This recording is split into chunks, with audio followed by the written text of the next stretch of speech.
Hey guys, tonight's story starts with cold breath turning to ghosts in the dark, a fire that crackles like it's telling secrets, and a tippy that somehow feels warmer than any house you've ever known.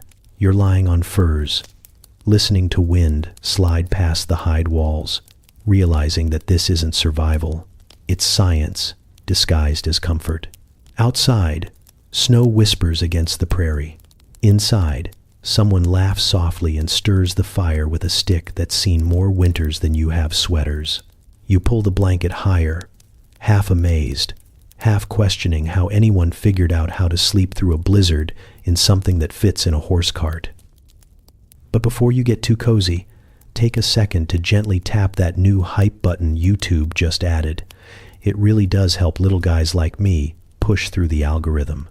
And be sure to like the video and subscribe. But only if you genuinely enjoy this strange little corner of quiet storytelling. Drop a comment with where you're listening from and what time it is for you.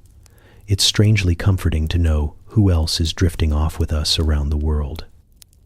Now, get comfortable, let the day melt away, and we'll drift back together into the quiet corners of the past. You step into the Great Plains winter, realizing immediately that the air has opinions about you.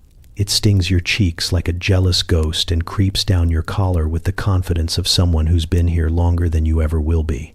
Your breath hangs in the air, pale and dramatic, like it's trying to get attention. Each inhale feels like swallowing powdered glass, and yet, somehow, it's beautiful. The world is all silver and silence. The kind of cold that doesn't shout, just looks at you and says, "You sure about this?" The snow crunches beneath your boots, the sound sharp and deliberate. Every step is a conversation with the earth, half apology, half plea. The horizon is nothing but white stretched across white, interrupted only by the faint suggestion of distant trees and the occasional coyote track. You wonder how anyone could live out here, let alone sleep. Then, through the haze of your own disbelief, you see them. At first, they're just shapes, tall cones rising from the frozen plain like exclamation points in the snow. But as you get closer, the air changes. The wind softens, the silence hums. A ring of tipis glows in the dusk, warm, steady, alive. Smoke curls from the tops, lazy and unbothered, drifting upward into a sky so wide it feels like it could swallow your thoughts whole. The hides shimmer faintly in the firelight, breathing warmth into the cold like it's a shared secret. You slow your steps without meaning to. The snow at the camp's edge looks different, packed, walked on, lived in. You can see footprints overlapping in a dance of comings and goings, each one still sharp-edged in the frost. The smell hits you next. Wood smoke, animal hide, something faintly sweet, like sage. It's the smell of survival, seasoned and slow-cooked. It smells like it knows better than you. A figure moves between the glowing shapes. Tall, wrapped in furs. The kind of person who makes you feel underdressed just by existing. They look at you for half a second, and you realize they've known you were coming since before you knew yourself. A hand lifts in quiet greeting, not a wave, more like an acknowledgement that you've entered somewhere meaningful, and you should behave accordingly. You nod, though you're not sure why. Your breath fogs in front of you like nervous applause. The first tippy you pass seems to hum from within. You hear low laughter, the soft crack of burning wood, a rhythm that feels older than speech. You want to peek inside, but it feels rude, like interrupting a song.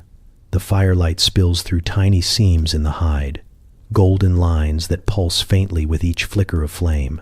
You can almost feel the heat from outside, almost. The cold, ever patient, waits behind you like a persistent salesman. Someone calls out a short sound, warm, amused. You turn to see a young man bundled in fur and humor, holding what looks like a stick covered in snow. He grins, taps his chest, then points toward the central fire. The invitation is clear. Your feet move before your brain agrees. As you walk, you notice how the camp is arranged. The tippies aren't random. They form a circle, a geometry of logic and community. The fires inside seem to speak to one another through the thin layer of air that connects them. When you reach the center, the warmth hits like a revelation, not the desperate heat of a furnace, but something softer, earned. The fire doesn't roar. It glows, content in its authority. People sit around it in layers of hide and patience, speaking quietly. Someone offers you a place. You hesitate, then kneel. The ground, though blanketed in snow outside, is dry here, packed earth warmed from beneath. You realize, with a mix of awe and mild offense, that they've turned winter into a room temperature experience. The fire pops. Sparks drift upward and vanish into the smoke hole like stars too shy to stay. Around you, the laughter resumes, low and easy. Someone passes a bowl your way, steam rising from it like a promise. You take a sip. It's thick, hot, and tastes faintly of meat and smoke and gratitude.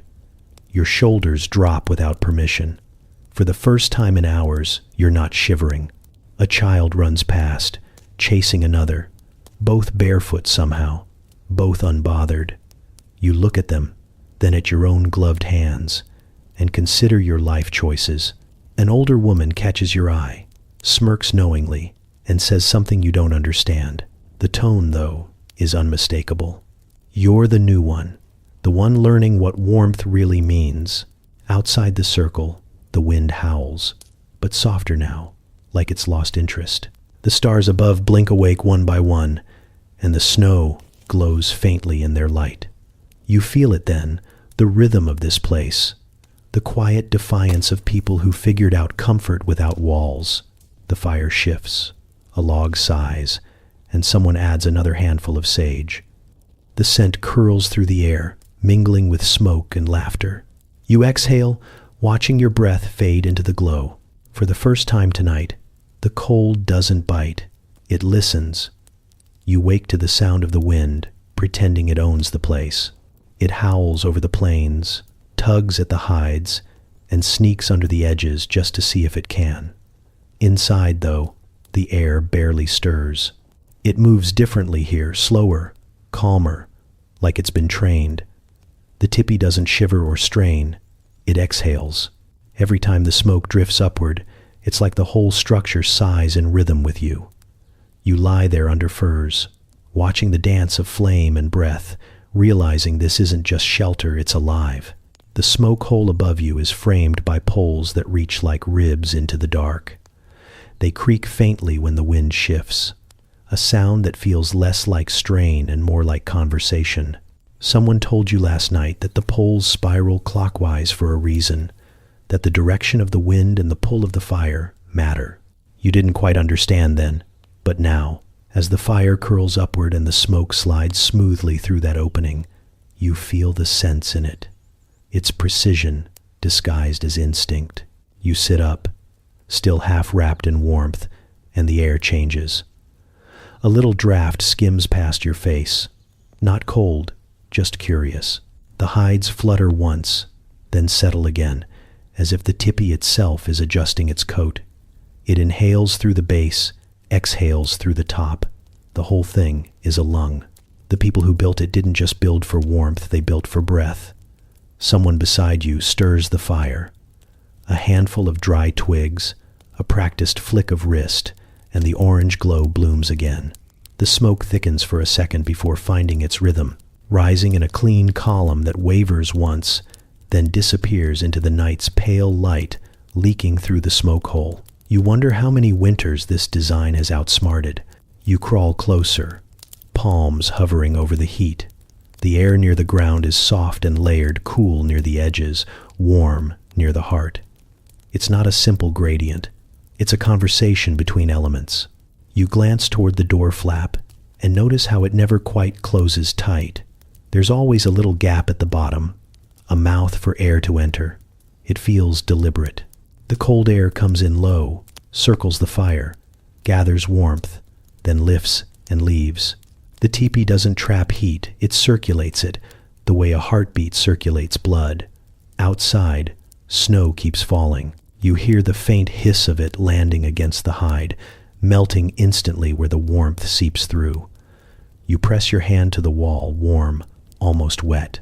Inches away, the wind is clawing at it, but inside, it's gentle, like the difference between a storm and a song. You pull your hand back and watch the condensation bead and vanish. The teepee is doing its quiet work. An elder sitting across the fire catches you staring.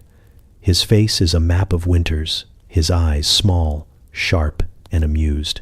"It breathes," he says, tapping the hide with a stick. You nod, unsure if he expects a response. He chuckles, low and satisfied, and leans back against his blanket. "If it didn't breathe, we wouldn't." The sentence lands heavy, simple, irrefutable. You study the space again. Every part of it feels intentional. The slant of the walls, the height of the poles, even the texture of the ground. The snow that once covered it is gone, replaced by layers of reeds and mats that keep the damp away, but still let the earth share its warmth. You imagine the precision it takes to build something like this from memory alone, each pole angled just right to bear the weight of the hides and the wind's occasional arrogance. It's mathematics without math, architecture without arrogance. The flap lifts suddenly, and a burst of cold rushes in. You flinch, but the elder doesn't move. The fire flares, the hides flex, and the air adjusts again, restoring the balance within seconds. The teepee exhales once more, satisfied. You realize then that this structure doesn't fight the elements, it negotiates with them. Every gust, every draft, every breath becomes part of the deal. You lean back, watching the smoke twist into shapes that look like memory. The smell of wood, earth, and hide has settled into your clothes, your hair, your skin. The kind of smell that feels earned. You close your eyes for a moment and listen to the subtle creaks and whispers above. It's a language of movement and warmth, of people who learned that comfort doesn't come from walls, but from cooperation. When you open your eyes, a few stray flakes of snow drift through the smoke hole, catching light like falling stars before vanishing in the heat. The teepee inhales, then exhales again, steady as sleep. You can feel your own breath matching its pace without meaning to, and just like that, the storm outside stops feeling personal. You start the morning with a sound you can't place at first, a wet, heavy rhythm that doesn't quite match the wind or the fire. When you step outside, it's everywhere. A low thud, a scrape, the pull of something dense being worked against wood. The smell hits next earthy, rich, sharp in a way that lives at the back of your throat. It's not unpleasant, but it's definitely not candle store friendly. Someone waves you over, a grin half hidden behind fur and frost, and suddenly you're holding a tool that looks older than time itself. The hide sprawled across the frame in front of you looks like a landscape. It steams faintly in the cold, edges stiff, but the center still soft and warm. You reach out and touch it, expecting roughness, but it gives beneath your fingers like flesh, learning to be something else. It's thick as a mattress, heavier than reason, and somehow softer than survival should allow. You help pull it taut, the weight fighting back like it's got opinions. The others move with an ease that makes you feel like you've just joined a dance mid-song. They pull and scrape in rhythm, humming under their breath. Each motion has a reason. Each cut, each stroke, a decision made generations before. You're just borrowing it. Someone hands you a duller blade. "For learning," they say, and you nod, trying not to slice your own enthusiasm open. The first pass you make catches slightly, pulling instead of gliding, but the person beside you smiles without mockery. "It'll teach you how sharp to be," they say. You're not sure if they mean the blade or you. Steam rises where the sunlight hits the hide, faint curls that drift upward like memories escaping. The smell deepens smoke, earth, a trace of iron, and for a moment you can almost see warmth forming as a physical thing. You watch how the fibers stretch, how they glisten, how they breathe even now. Every movement seems to whisper purpose. Keep them warm, keep them alive, keep them dreaming. Someone cracks a joke you don't understand, but everyone laughs. You join in a beat too late, the universal rhythm of being new. The laughter bounces through the cold air, lands softly, then fades into the steady rhythm of scraping. You start to fall into it too, the repetition becoming something meditative. The sound is steady, soothing. Shh, shh, shh, shh. The kind of rhythm that reminds you humans once survived through patience, not panic. When the work pauses, you're shown how the hide transforms from raw skin to something divine. They smoke it slowly, the hide strung over a low fire, edges curling as the scent of wood and warmth seeps in. The smoke darkens it to the color of honey at dusk. You watch the transformation with a kind of reverence. This isn't just material, it's technology with a soul. You can see how the layers trap air, how the fibers lock together, how nature itself seems to approve of the design. Someone tells you a buffalo's hide could keep out wind colder than a confession. You believe it. They show you one stretched over the teepee frame, and you finally understand how it all fits together. Each piece overlaps the next, stitched tight but never rigid. There's flexibility in the strength, movement in the armor. The warmth doesn't come from blocking the cold, it comes from understanding how it flows. You lift a finished hide, trying to fold it, and nearly dislocate a shoulder. Everyone laughs again. You're sweating in the freezing air, your breath turning into fog as you laugh too. Someone claps you on the back and says, "Strong enough now." You know they don't mean muscles. The work ends as the sun dips lower, turning the snow gold.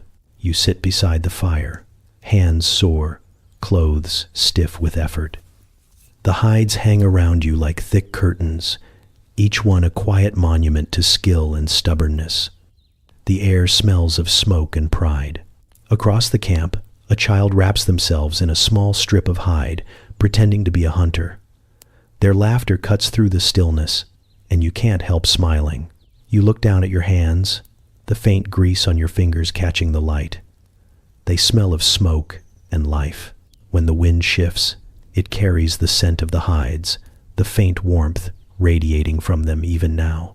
You imagine sleeping beneath one, hearing the same wind try and fail to get in. You imagine centuries of people doing exactly this, stretching, scraping, smoking, surviving, long before comfort had a definition. The elder from before walks past and nods at your work. "Good," he says simply, then gestures toward the hanging hides. They keep stories too. You think you understand.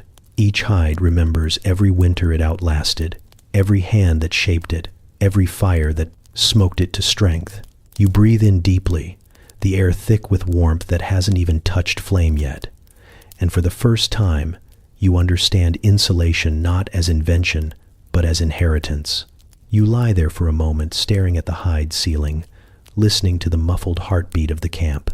The fire whispers, someone turns in their sleep, and somewhere outside a horse exhales steam into the cold like a tiny locomotive. The ground beneath you should be ice, but it isn't. It's layered branches, dry grass, woven mats, hides built like a secret kept between generations. When you shift your weight, it gives slightly, sighing instead of groaning. The first thing you notice is how it feels. Alive. Not soft.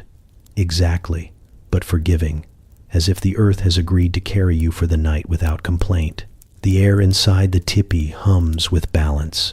Heat from the fire glows in your bones, and the ground beneath returns it in kind, like a slow conversation between warmth and weight. You press your palm to the mat and feel faint vibration, the thrum of wind above, the pulse of the fire, maybe even your own heartbeat mirrored back.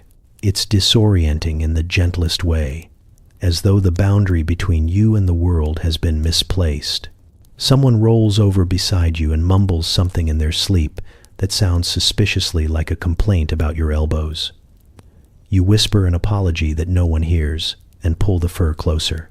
It smells faintly of smoke and animal, and the kind of cleanliness that only comes from air too cold to allow dirt. You'd expected this to feel like camping, uncomfortable, makeshift, but it doesn't. It feels deliberate, efficient, like every decision has been made to make the cold earn its keep. The fire pops softly, Sparks float upward, drift for a moment, then vanish through the smoke hole into a sky that never seems to end. You watch one rise and wonder if it'll ever come back down. The snow outside presses its purport, silence against the walls. But it doesn't come in. You realize the tipi isn't just keeping you warm, it's teaching you to trust the space between cold and comfort, to understand that survival here isn't defiance, but choreography. You remember what someone told you earlier in the day. The earth already knows how to stay warm. You just have to listen. You hadn't understood then, but lying here now, the words start to rearrange themselves into sense. The ground isn't an enemy, it's insulation. The layer of branches breathes, the grass traps air, and the hides above reflect heat back like quiet applause. Every inch of it is engineered without ego. You think about the beds you've known, spring, foam, frame, and how this one, made from what most people walk over, feels more honest. You shift again, and your body finds the groove of comfort. The air near the floor is cooler than above, but not biting. The warmth pools low, circles the space, and wraps around you like it's been assigned the task. You look toward the door flap, where a faint draft slides in. Instead of fighting it, the tipi seems to welcome it, guiding it toward the fire, feeding the flames just enough to keep the breath of the place even. Nothing is wasted here, not heat, not movement, not wisdom. Outside, a coyote howls, long and lonesome, the sound cutting through the night like a reminder that not everything gets to be this comfortable. A few voices answer back, not words, just acknowledgement, and then the quiet returns. You listen for your own thoughts and find they've gone still too. The ground beneath you seems to hum softly, a reminder that warmth isn't always something you build. Sometimes it's something you join. When you close your eyes, you imagine how many nights like this came before yours. Thousands of winters, countless fires, a rhythm repeated until it became instinct. You think of the hands that laid the first branches, the ones that learned which grass held heat best, the ones that decided that sleeping close to the earth was not primitive, but perfect. You feel the history under you, like a second heartbeat, steady, enduring, quietly proud. You're almost asleep when the fire shifts, sending a wave of warmth across your face. It smells faintly of pine resin and snow melt, a scent so clean it borders on sacred. You breathe it in, sinking deeper into the furs, the grass, the earth itself. The tipi exhales above you, slow and even, and you match its rhythm without meaning to. The last thing you notice before sleep takes you is that the cold has stopped feeling like something outside. It's part of the pattern now, stitched into the same balance that keeps the world alive through winter. The warmth doesn't conquer it, it coexists, and in that quiet equilibrium, you find something better than comfort. You find belonging. The fire isn't a blaze, it's a heartbeat. You kneel beside it, hands out, palms prickling with the kind of heat that feels more like trust than flame. The smoke doesn't sting your eyes, it moves around you politely, following rules older than language. You realize there's choreography here, something invisible that keeps the air balanced and the warmth alive. The tipi breathes in time with it. You can hear it if you stop trying to. Someone hands you a stick barely thicker than your thumb and gestures toward the coals. Not the flames, the coals. You learn quickly that this isn't about feeding the fire, it's about speaking to it in the right tone. Too much wood and it sulks, coughing black smoke like an insult. Too little and it dwindles into memory. You place the stick carefully, watching how it settles, listening for the faint hiss that means it's been accepted. The elder beside you nods once, approval subtle as a sunrise. The smoke drifts upward in a lazy spiral, curling toward the top of the teepee like it's tracing invisible patterns. It never seems to wander, aimlessly. You'd swear it knows the way. Outside, the wind changes direction, and somehow the smoke hole adjusts itself, flaps tightening or loosening in response. Someone moves the poles with quiet precision, as if the structure itself is exhaling. You feel the shift, the air cools slightly, then steadies again. The balance holds. The fire murmurs, low and steady, a sound somewhere between breathing and purring.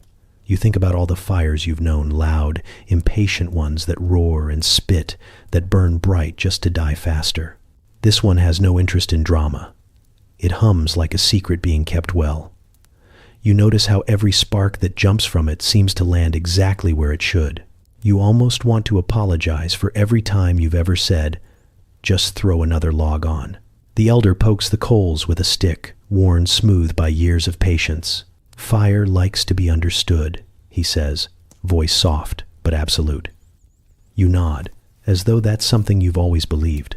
He grins faintly, teeth bright in the dim light, and adds, "Not controlled, understood." You tuck that away somewhere between your ribs, next to the warmth that's already begun to settle there. As the night deepens, the teepee grows quieter. The firelight paints everything in shades of amber and memory. Shadows ripple across the hides, bending and stretching with the rhythm of the flames. The children are asleep, small lumps under furs.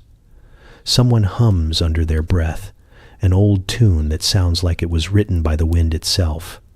The smoke moves through the melody, as if it's listening. You find yourself matching its tempo, adding a stick here, nudging a coal there, your hands learning the language one movement at a time. Outside, the wind moans low, searching for a way in. Inside, the fire answers without fear. Its warmth doesn't just fill the air, it defines it. You can feel the boundary between inside and out, marked by temperature alone. Just beyond the hides, the world is biting cold, a place of frozen silence. Here, within this small circle of light, it's almost tender. You start to understand why everything in the teepee revolves around this center point. It isn't decoration or convenience, it's gravity. The elder begins telling a story, his words rising and falling in the same rhythm as the flame. You don't catch every word, but you catch the feeling, a history that stretches farther than you can see. The fire cracks softly in agreement at certain parts, as if it's heard this one before. You realize this isn't just heat, it's archive. Every log burned here has listened, learned, remembered. You imagine the air above you, thick with centuries of whispered things that never froze. When the elder finishes, he stirs the ashes and adds one small piece of wood. The flames lift slightly, acknowledging him. You mimic the motion, careful, deliberate, almost reverent. The log catches with a sigh. Smoke rises again, graceful and sure. You smile, not because it's grand, but because it's simple and exact, life distilled to breath and balance. Hours later, when you finally lie back against your furs, the fire still murmurs. It doesn't fade or flare, just keeps speaking in its soft, confident tone. You watch the glow wash over the hides and the sleeping faces around you, turning everyone gold for a heartbeat at a time. You think about how the world outside runs on electricity, switches, and noise, while here, warmth is a conversation. You close your eyes, the light still flickering behind your lids. The teepee exhales. The fire hums. The world stays balanced, if only because someone bothered to listen to it. The night stretches long and slow, stitched together by sound. The fire sinks into itself, glowing like a secret under layers of ash, while the teepee walls pulse faintly with light that can't quite decide if it wants to stay. You lie still, wrapped in furs that smell faintly of smoke and time, eyes half open, half dreaming. The world outside hums with distant life, the crunch of snow under something small, the low groan of the wind trying to remember which way to blow, the sharp, a high call of a coyote, making sure the silence doesn't get too confident. The laughter starts quietly. A few voices near another fire, soft and low, the kind that doesn't ask for attention. It floats through the night, carried by smoke and comfort. You can't make out the words, but you can hear the warmth in them, the rhythm of people who've learned the difference between surviving and living. Someone says something that earns a brief chorus of laughter, the kind that crackles like firewood, brief but alive. Then it fades, leaving behind the sound of breathing and night. The teepee shifts faintly with each gust of wind, the poles creaking in their own language. You listen to the hiss of sap escaping the wood, the sigh of the hides adjusting as the temperature drops. There's something hypnotic about it, how the entire structure seems to breathe in its sleep. You start to wonder if it dreams too, remembering all the winters it's outlasted. The ground beneath you hums softly, faint vibrations from people moving outside, from horses stamping in the cold, from the earth itself just being alive. Someone nearby snores, long and confident, the kind of sound that announces mastery over discomfort. You glance over in the dim firelight and see them half buried in furs, perfectly still except for the rise and fall of their chest. You envy their peace for a moment, then realize you don't actually mind being awake. There's a certain privilege in hearing the world when it thinks no one's listening. A log in the fire collapses inward, sending a brief spray of sparks toward the smoke hole. They drift like tiny orange stars, blink once, and vanish. The smell of burned pine and hide thickens the air. You breathe it in and taste the night, cold, smoke, faint sweetness of sage. The teepee feels both infinite and impossibly small, a universe held up by a few wooden poles and human stubbornness. The coyotes sing again, closer now, their voices overlapping like layers of memory. You pull the furs higher, not from fear, but to trap the sound. It feels ancient, that chorus, familiar in a way you can't explain. You imagine this same sound drifting across the plains 1,000 winters ago, threading through smoke and snow, brushing past ears that also lay awake, listening just like you are now. When the wind finally softens and the laughter dies out completely, the night folds in on itself. The teepee exhales. The fire whispers its last small thought, and the silence that follows feels like a blessing.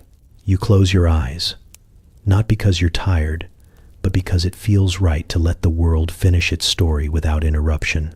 You wake to the smell of wood smoke and snowlight, the kind of pale glow that seeps through the hides and makes the world feel half dream, half morning. The fire's still alive, reduced to a warm pulse at the center of the teepee, and the air inside hums with that strange, balanced comfort that makes you forget it's winter at all. Someone's already up, moving with that quiet efficiency that comes from a lifetime of knowing which stick to add and when. You roll over, pretending you've been awake the whole time, which fools exactly no one. The elder chuckles, not unkindly, and gestures toward the ceiling with the stick they've been using to stir the coals. "It's a cone," they say, like that explains everything. You blink, still half asleep. "A cone," you repeat, nodding sagely, as if you were already thinking that. They smirk, then wave the stick again toward the slope of the walls. It's not just for looks. The shape talks to the fire. You sit up, following the line of the poles as they reach upward and meet in that perfect symmetry that holds everything together. The more you look, the more it is zest. Makes sense. The way the air moves, the gentle pull of the smoke, even the way warmth seems to pool evenly. No matter where you sit, it all feels intentional, effortless, like nature and geometry came to an agreement and then invited people to live inside it. The elder keeps talking, voice low and patient, as if they've explained this 1,000 times and still find it funny that anyone needs reminding. "Heat rises," they say, tapping the air above the fire. "Cold air comes in low here." They point toward the bottom edge of the teepee, where you can see faint threads of frost melting against the hide. The cone shape keeps it moving, never still, never trapped. The fire breathes, we breathe, and so the teepee stays alive. You watch as a small trail of smoke curls up, catches a faint draft, and drifts neatly toward the top opening, disappearing into the pale sky. It's like watching air think. You try to imagine the same setup in your world, a team of consultants, a whiteboard, maybe a government grant. They'd probably make it out of plastic and still get the airflow wrong. You glance around and realize the perfection of it lies in its simplicity. Every pole, every angle, every seam contributes to something invisible but exact. It's not over-designed, it's understood. You find yourself smiling at how obvious it seems now. You wonder how many people froze through the centuries just because they thought simple meant primitive. Outside, the wind picks up, testing the hides with a long, low moan. The teepee doesn't flinch. The poles flex slightly, absorbing the pressure and releasing it in a gentle sway. It's a structure built not to resist, but to negotiate. The elder nods toward the sound. See? The wind wants in, but it only gets what we allow. There's humor in their tone, the kind that comes from watching the elements try and fail to outsmart human patience. You crawl closer to the fire, feeling how the warmth isn't just from the flame itself, but from the way the air carries it. It rolls around you like invisible water, gentle and consistent. You lean back on your hands, looking up at the spiraling poles. The whole design feels like a quiet conversation between materials and weather, every piece agreeing to play its part. The elder takes a small bundle of dried grass and tosses it into the coals. It catches instantly, sending a plume of fragrant smoke upward in a perfect column. That's how you know it's breathing right, they say. You watch the smoke rise and disappear, seamless, elegant, completely unbothered. And if it doesn't, you ask. The elder grins. Then you're either smoking meat or suffocating. You'll know which, soon enough. You laugh, maybe a bit too loudly. But it feels good, the warmth, the ease, the humor of people who have nothing left to prove to the elements. The day outside grows brighter, the light shifting across the hides, making them glow gold in places and silver in others. The elder finishes adjusting the flap near the smoke hole, gives a satisfied nod, and sits back down by the fire. The teepee settles into its steady rhythm again, breathing, balancing, enduring. You can feel it all around you, the quiet intelligence of a design older than memory. You think about your own kind of warmth, the electric kind, the switch on and forget it kind, and realize how fragile it feels in comparison. Here, the heat exists because someone understood the wind, the air, the earth, and decided to cooperate instead of conquer. You stare up one last time at the perfect meeting of poles above you, the geometry of survival written against the sky.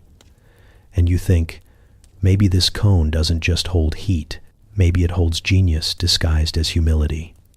Morning arrives quietly, the kind of stillness that feels earned. The air outside the teepee is so cold it snaps, the frost biting into anything foolish enough to move too quickly.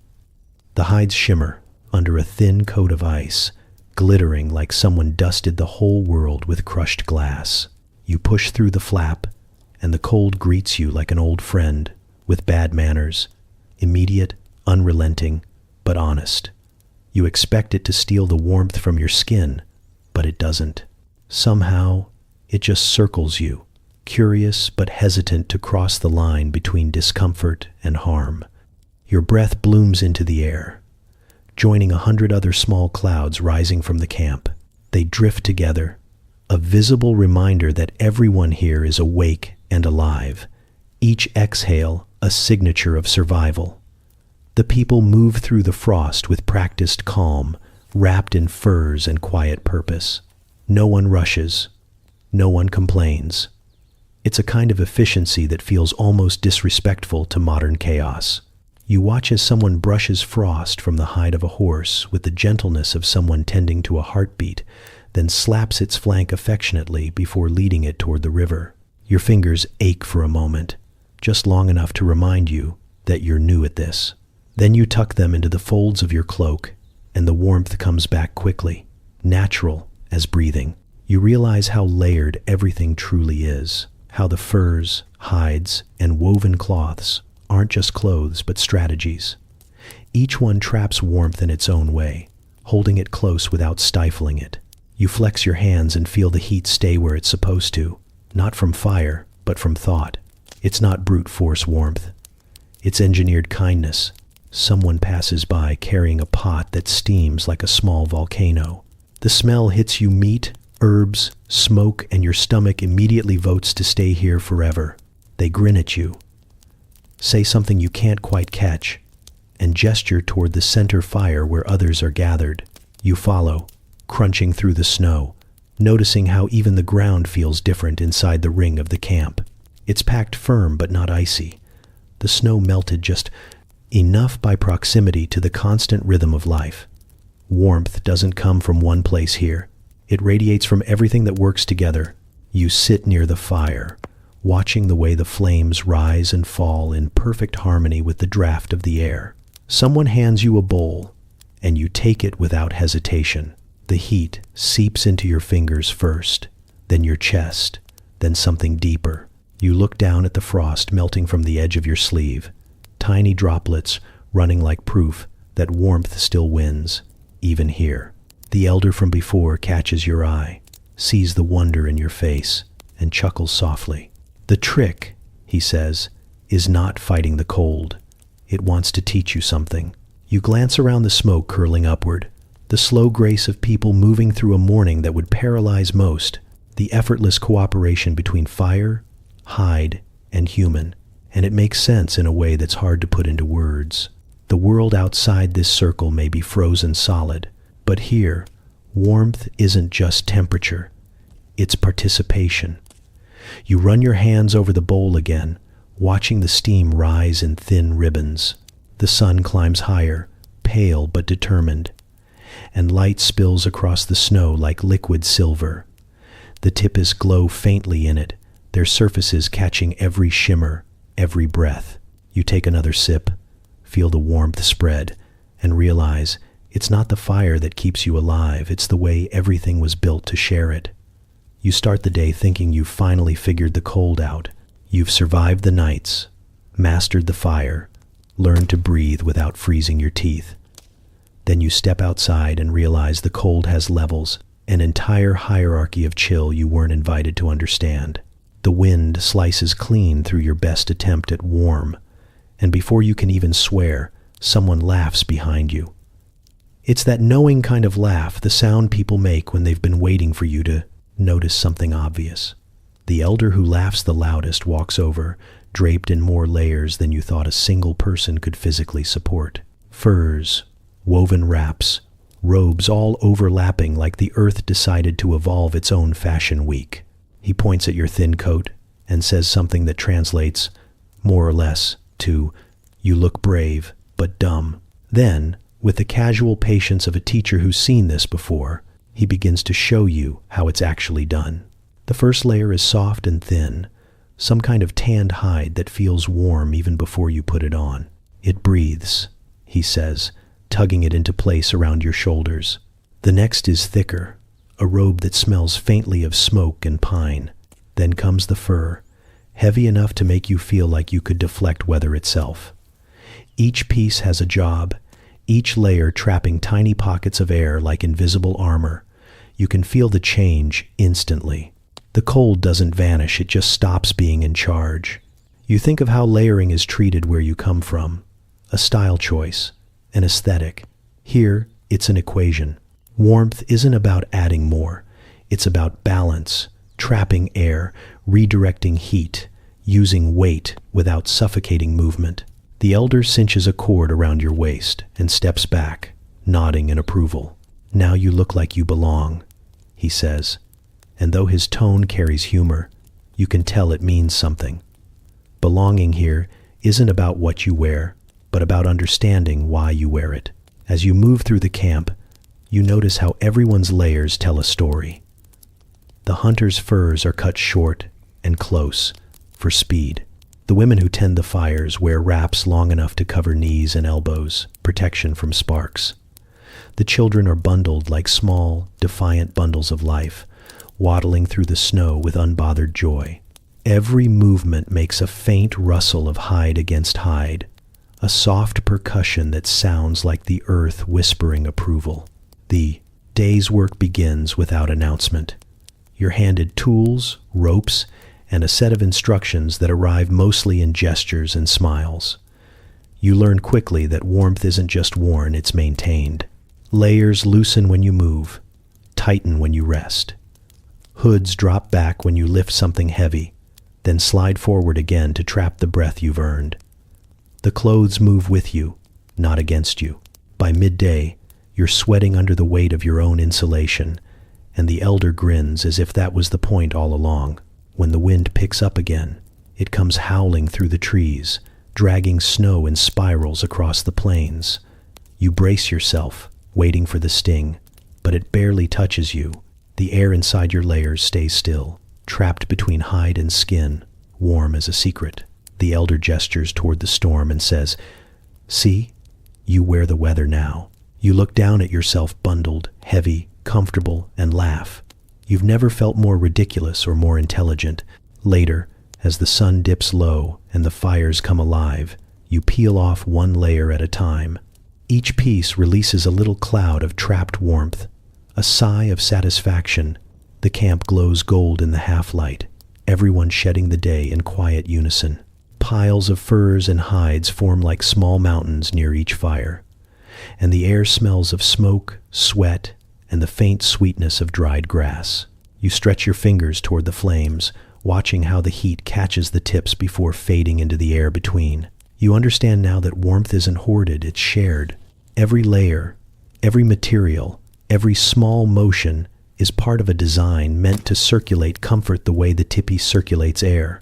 Nothing wasted, nothing extra. You pull one of the lighter robes back over your shoulders and settle in beside the fire. The last of the cold pressed out of you by proximity alone. Around you, laughter rises in soft bursts, the kind that comes easily when no one's freezing to death. You glance up at the stars cutting through the sky, cold and distant, and can't help but smile. The wind is still out there, prowling for weakness, but it doesn't find you. You're layered against it now by hide, by firelight, by understanding. And for the first time since arriving here, you realize you're not just surviving the cold, you're part of the warmth that defies it. You sit across from her, the old woman who never seems to blink. Her eyes reflect the firelight like twin embers, steady and unhurried. She moves with a rhythm that doesn't feel learned so much as inherited. Every motion, placing a stick, stirring the ash, nudging a coal, is part of something larger than habit. You try to copy her once, adding a piece of wood just so, and she doesn't look up, but you can feel her amusement anyway. "Too soon," she murmurs. You pull your hand back, like you've been caught interrupting a conversation between gods. Outside, the wind prowls, scraping against the hides. Inside, she keeps the balance alive. You notice she never adds much, just enough to keep the fire talking. The flames never roar, never falter. They pulse, a slow heartbeat holding the night together. You start to wonder how long she's been doing this. Her hair's the color of frost, her hands a map of winters survived. When she reaches for another log, you can hear her bones shift like quiet percussion, steady as the crackle of wood. She hums sometimes, low and tuneless, but the fire seems to understand. The shadows dance differently when she does, longer, softer, as if responding to her voice. You ask, finally, how she knows when to feed it. She shrugs, still humming. You listen, she says. It tells you when it's hungry. You lean in, trying to hear it too. All you catch is the hiss of sap and the faint pop of bark splitting, but maybe that's enough. The longer you sit, the more the cold forgets to exist. The fire glows steady, not wild, like it's decided to trust you for a while. The old woman leans back, eyes half closed, her face carved with patience. "If you tend it right," she says, voice soft but certain, "it never dies, just waits." You nod, unsure whether she means the flame, the night, or something else entirely. By the time dawn edges in, she finally blinks, once, then she smiles, a small curl of warmth that feels older than the fire itself. You notice it one morning, though you've been walking past the same site for days. Every tipi, every single one, faces the same direction. It's not subtle either, they're lined up like they had a meeting about it. The entrances all point east, toward the slow rise of the sun breaking over the frozen plains.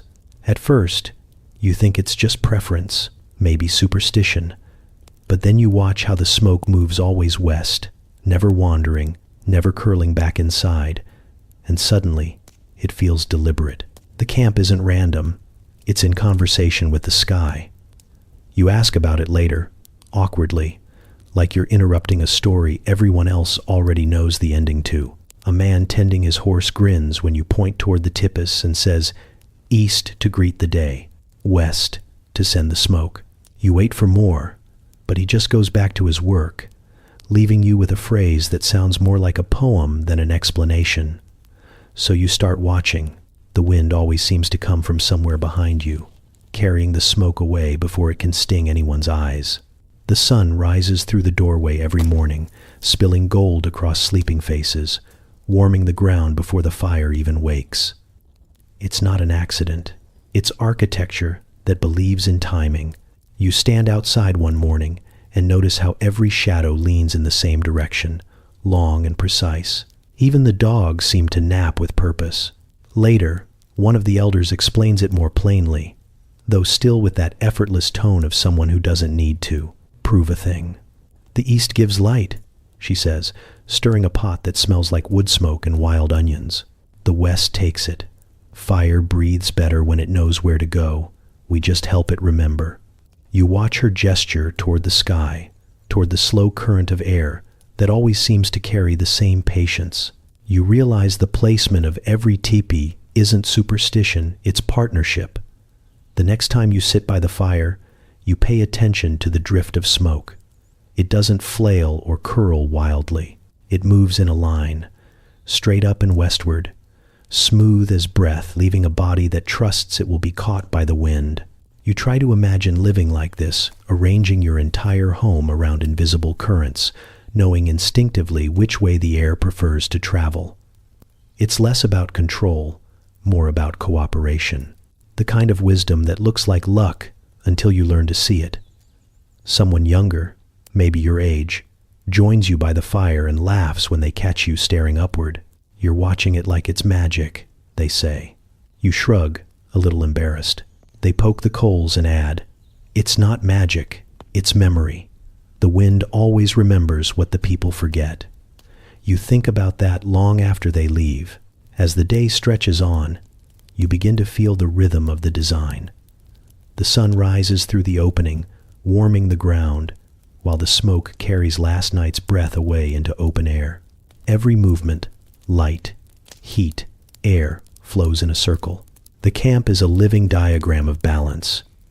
You realize this entire community has built itself to cooperate with things no one can touch. You, meanwhile, have spent most of your life turning dials and pushing buttons just to keep from sweating or shivering. By dusk, the sky turns molten, and the tipis cast long, narrow shadows that all point the same way. You stand at the edge of camp, watching the smoke lift in perfect harmony with the wind, and it hits you how much of survival here depends on rhythm. Not fighting, not resisting, just understanding. The air moves west, the fires breathe east, and between them, life continues. That night, when the fires settle low and the stars stretch overhead, you crawl into the tipi and lie facing the doorway. The sky outside glows faintly with starlight, and the smoke drifts upward, slow and sure. You exhale, and the air carries your breath the same way it carries the fires. It's all part of one endless conversation between warmth and wind, and for the first time, you start to understand the language. The morning starts with a sky that looks brittle enough to shatter. The air is sharp, clean, and entirely uninterested in being kind. You follow the hunters toward the river, boots crunching over crusted snow that squeaks with every step. The world around you is motionless, except for the faint swirl of breath rising from each person's mouth like tiny ghosts. You keep waiting for someone to complain about the cold, but no one does. They walk with that quiet purpose of people who've already made peace with the elements. You try to imitate their posture, shoulders back, face forward, like you belong here, like your eyelashes aren't slowly freezing together. When you reach the river, it looks like the earth tried to trap time, and mostly succeeded. The surface gleams in shades of silver and blue, frozen so solid it hums underfoot. The hunters test it with the ends of their spears, each tap ringing out like a heartbeat under glass. One of them nods to you, gestures toward a spot where the ice thins near the bank, and hands you a tool that could double as a medieval weapon.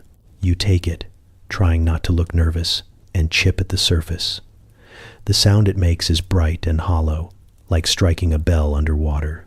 A few flakes of ice skitter away, and cold mist breathes up from the crack you've made.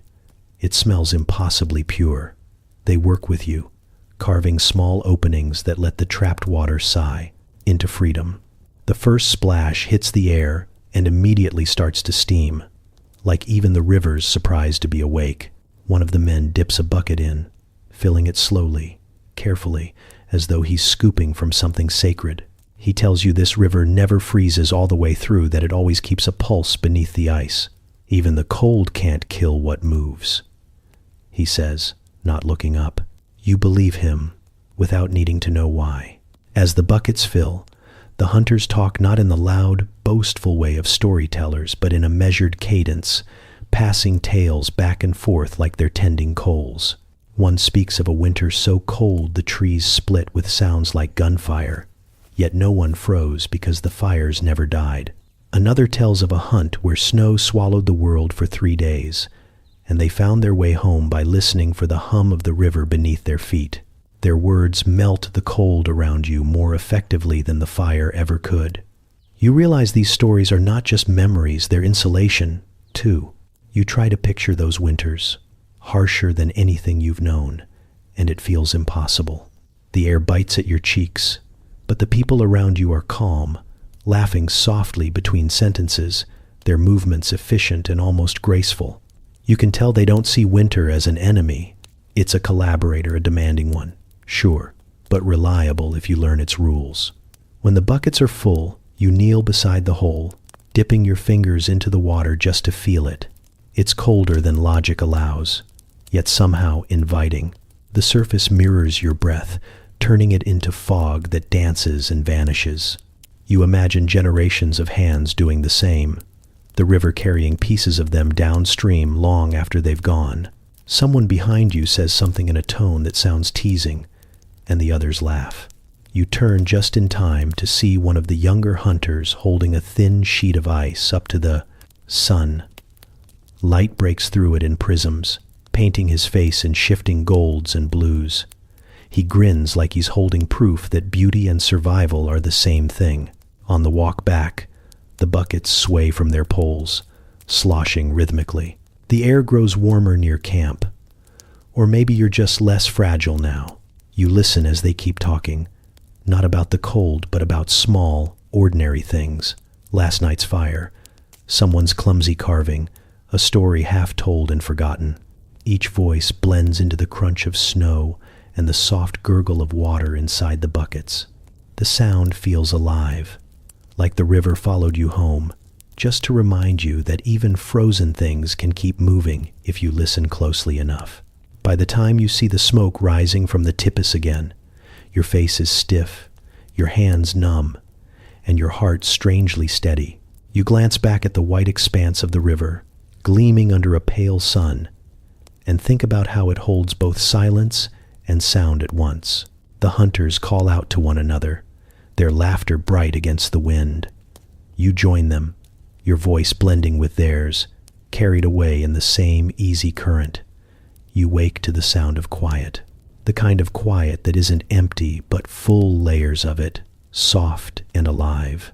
The fire is down to glowing coals, still red at the core, and the air inside the tipi glows faintly gold in their light. For a moment, you think you're dreaming.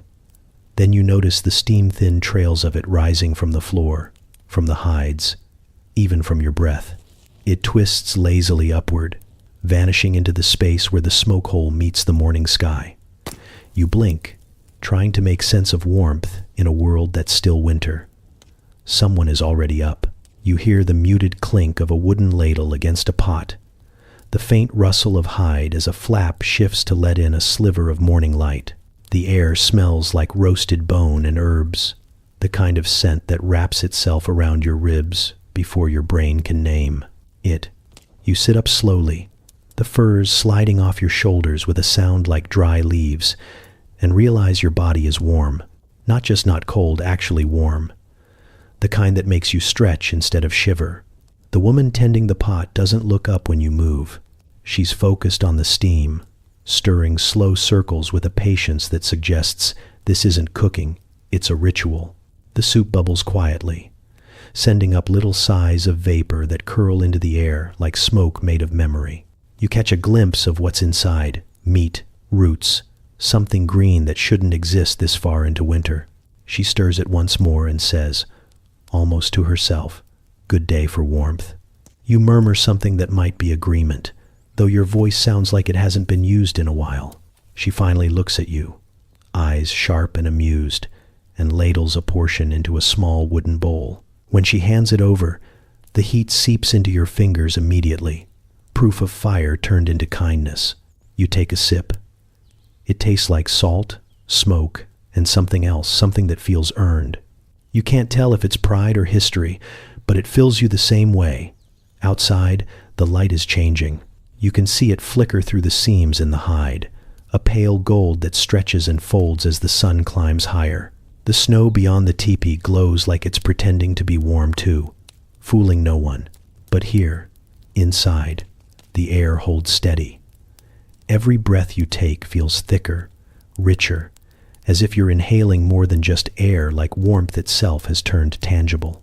The others begin to stir, slow and content, like people who already know the day doesn't start until the fire says so.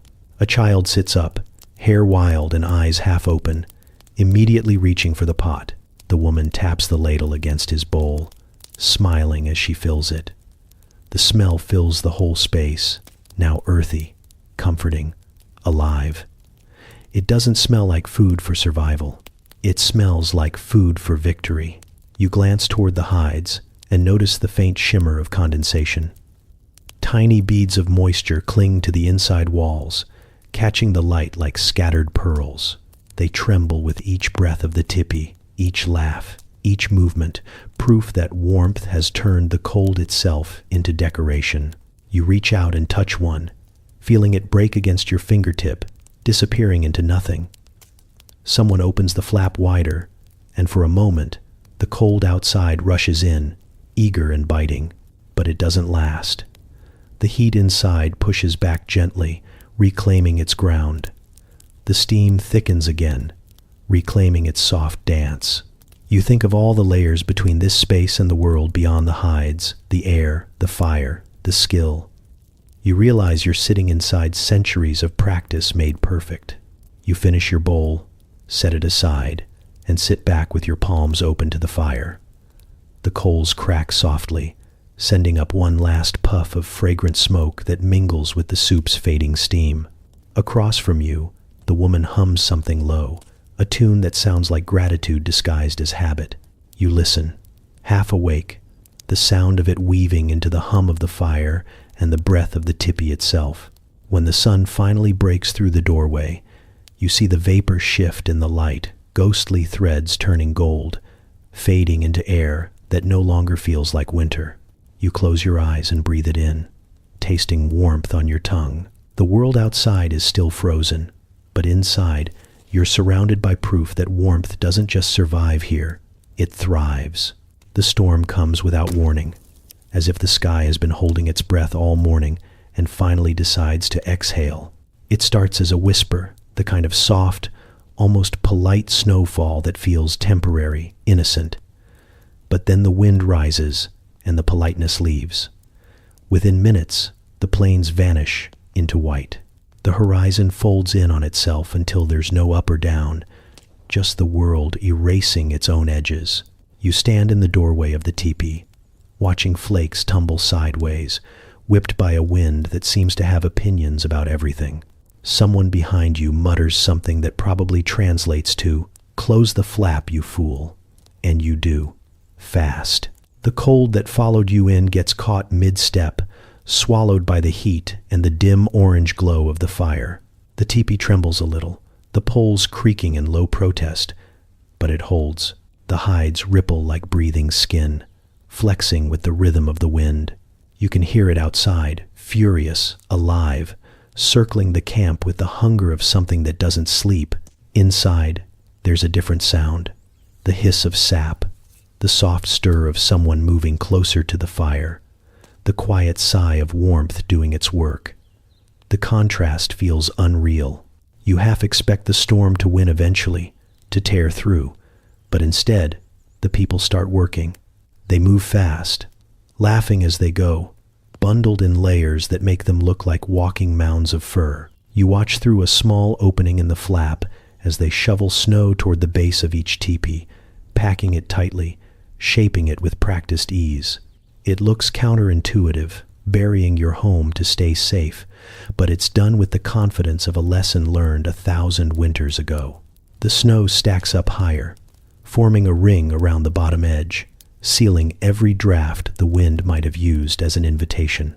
From inside, you can hear the muffled thump of their work, the rhythm steady and sure. Someone sits beside you and explains, voice calm despite the storm outside. Snow keeps out the cold, they say. It traps what we make.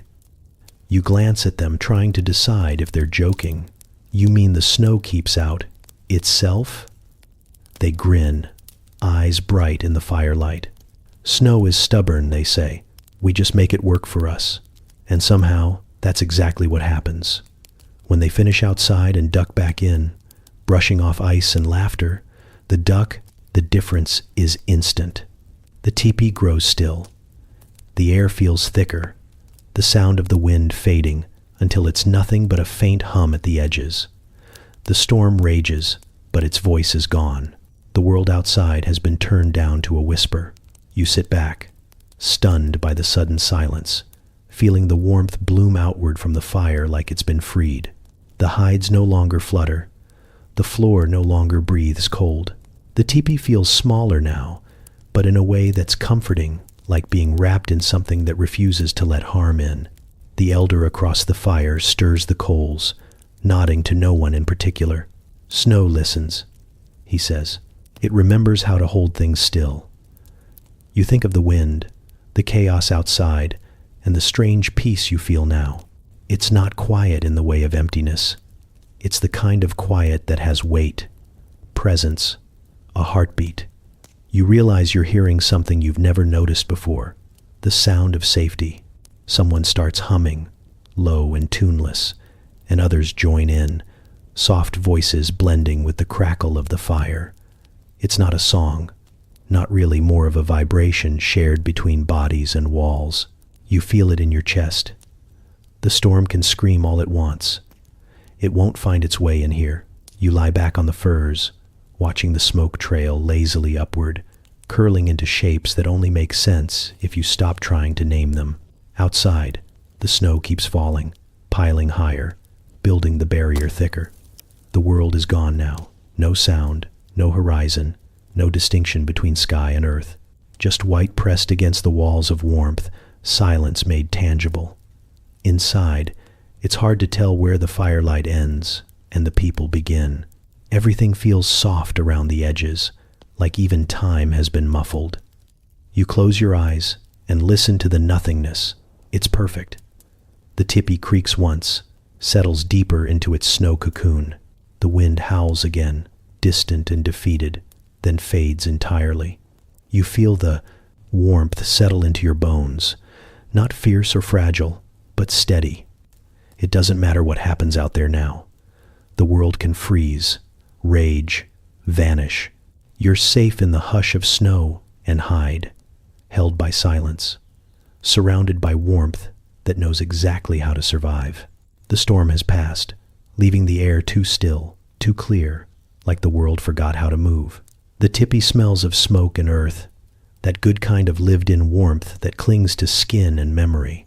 The fire at the center has settled into a slow heartbeat, its coals pulsing red and orange like veins of light.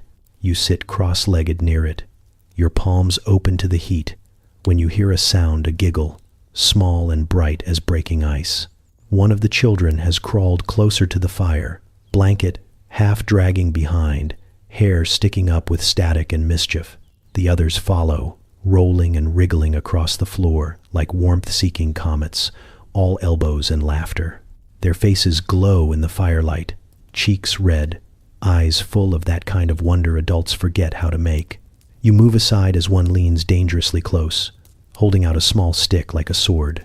An older woman, someone's grandmother, probably everyone's grandmother, leans in from her spot near the hides and murmurs something that sounds suspiciously like, "Don't you dare." The child freezes mid-poke, grins, and does it anyway. The ember hisses and flares, sending up a spark that dances into the air before fading harmlessly. The grandmother sighs. The universal sound of someone who's seen this scene 1,000 times. You hand another child a stick, mostly because resistance seems useless. The fire becomes a stage. Each small hand pokes at the embers like they're conducting a symphony of light. The flames respond in soft bursts, glowing brighter, then settling again as if humoring them. The tipi fills with that odd mix of chaos and calm that only children can create, noise wrapped in comfort. You can't help but laugh when one of them accidentally drops a twig into the fire and gasps as if they've just sacrificed a lifelong friend. Someone begins telling a story, voice low but strong enough to gather the children's attention. It starts simply something about a fox that stole fire from the stars, and instantly the air changes. The kids go still, leaning closer, eyes wide, faces painted in flickering amber. Even the fire seems to listen. The story winds and bends, full of impossible details and truths disguised as jokes. You don't catch every word, but you catch the rhythm, the rise and fall, the pauses placed like breaths between heartbeats. When the storyteller describes how the fox carried the flame in his mouth, you swear the fire crackles a little louder, as if remembering. The children hang on every word, mouths half open, bodies folded around the warmth like petals closing for the night. When the story ends, it does so quietly, not with a flourish but with a final, knowing look. The silence that follows feels sacred. The youngest yawns first, that deep, floppy kind of yawn that pulls the whole body along. Another lies down against a pile of furs, head resting on someone's knee. A few keep playing with the sticks, tracing invisible lines in the air as the coals shift. The grandmother starts humming, a sound that doesn't belong to any song you know but feels older than language. It blends with the crackle of the fire until you can't tell where one ends and the other begins. The tipi grows darker at the edges, light retreating to the circle where the children sleep and the fire still glows. You sit there, feeling the warmth of their small bodies, their tiny snores mixing with the rhythm of the coals. Someone catches your eye from across the fire, a man with smoke lines on his face and a smile that could melt frost. He nods toward the children. "They dream of warmth," he says softly. "That's how we keep it alive." You nod, though you're not sure if he means the fire or the world itself. The last spark from the embers rises and vanishes into the smoke hole above. The teepee exhales, settling into its night rhythm. Outside, the snow reflects a faint silver glow from the stars. But in here, it's all red and gold and soft breath.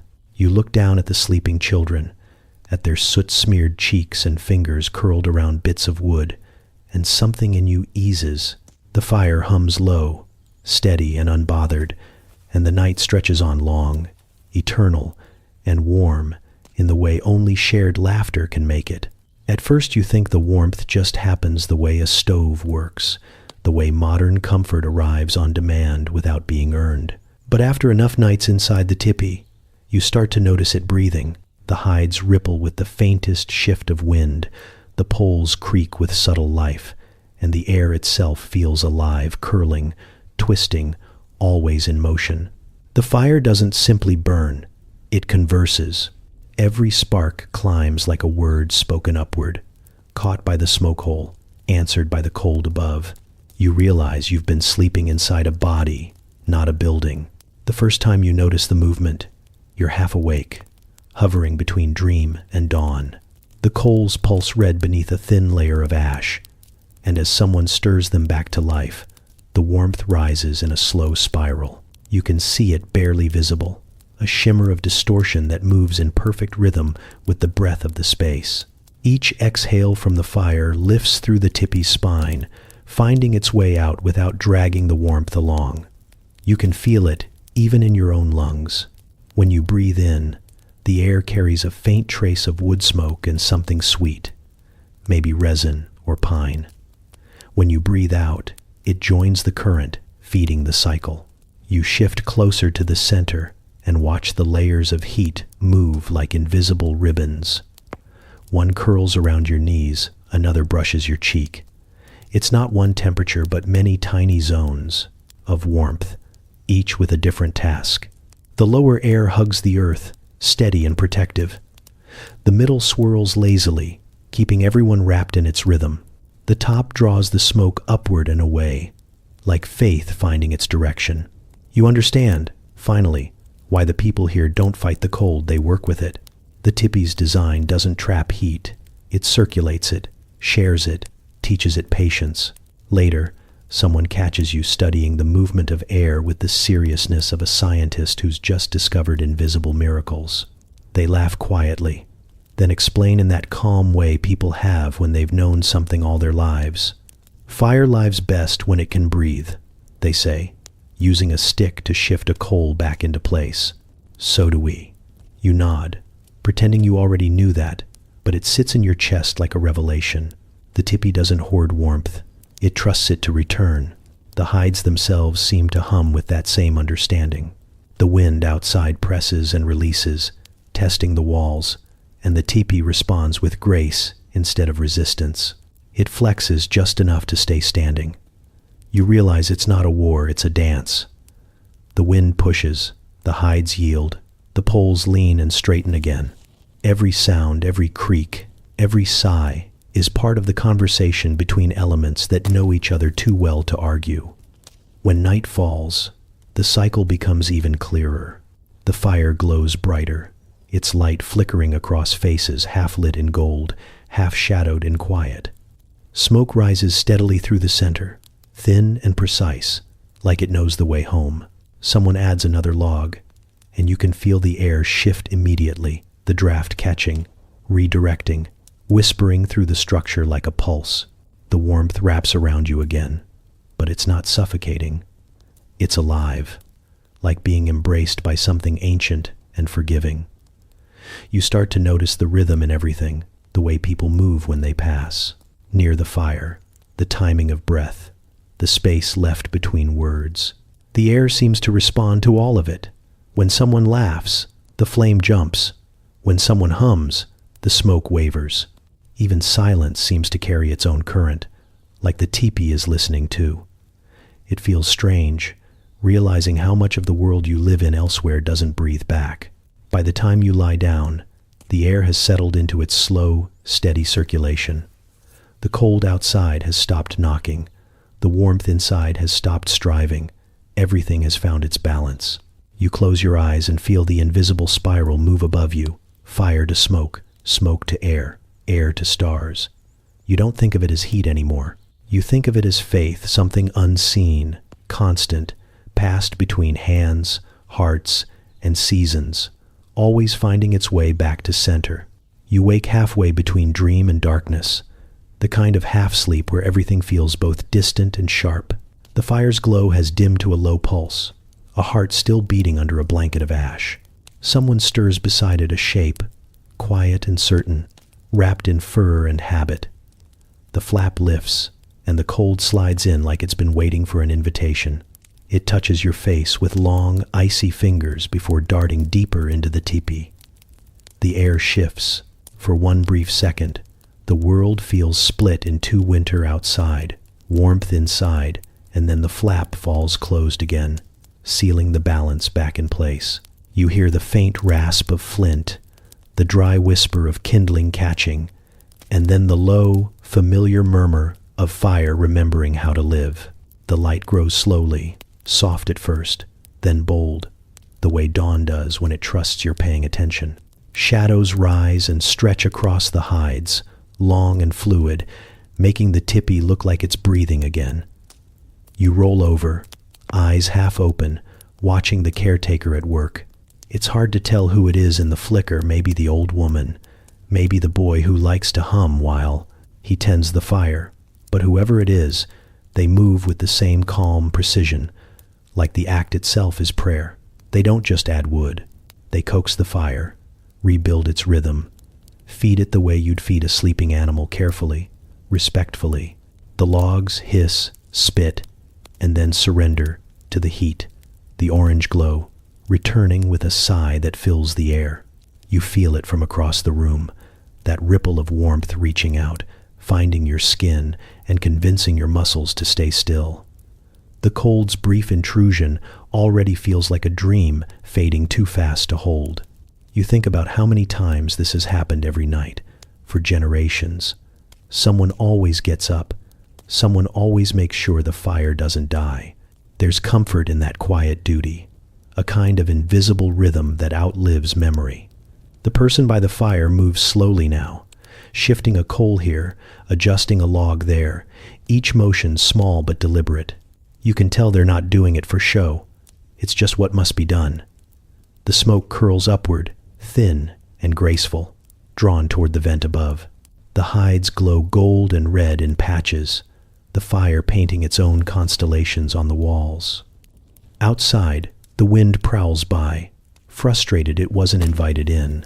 Inside, the air settles back into its steady warmth.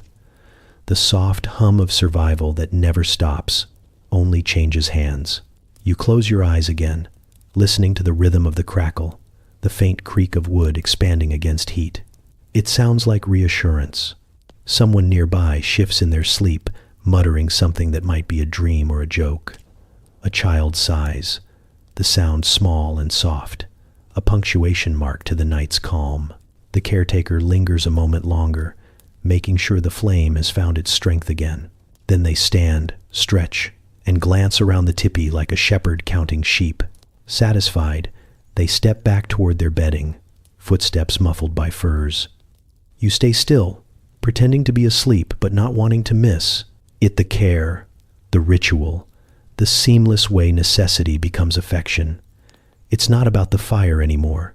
It's about the fact that someone, somewhere, always wakes, always tends, always gives warmth another chance to continue. The heat reaches you again, deeper this time, wrapping itself around your ribs. You let out a long breath, slow and content, watching it turn to mist before disappearing. The teepee sighs with you, the structure alive and patient, its heartbeat in sync with the coals. Outside, the cold grinds its teeth against the snow, but it's too late. The fire is alive again, and you are claimed by its comfort. You turn over, pulling the furs closer, half smiling as the warmth seeps back into your bones. The caretaker lies down. The crackle fades to a whisper, and the teepee breathes its long, slow breath. You drift back toward sleep, knowing that before dawn comes, the flap will open again. The cold will visit. The fire will rise. The rhythm will continue quiet, eternal, unbroken. You step outside just as dawn begins to dissolve the darkness, and the first thing that hits you is how sharp the world feels.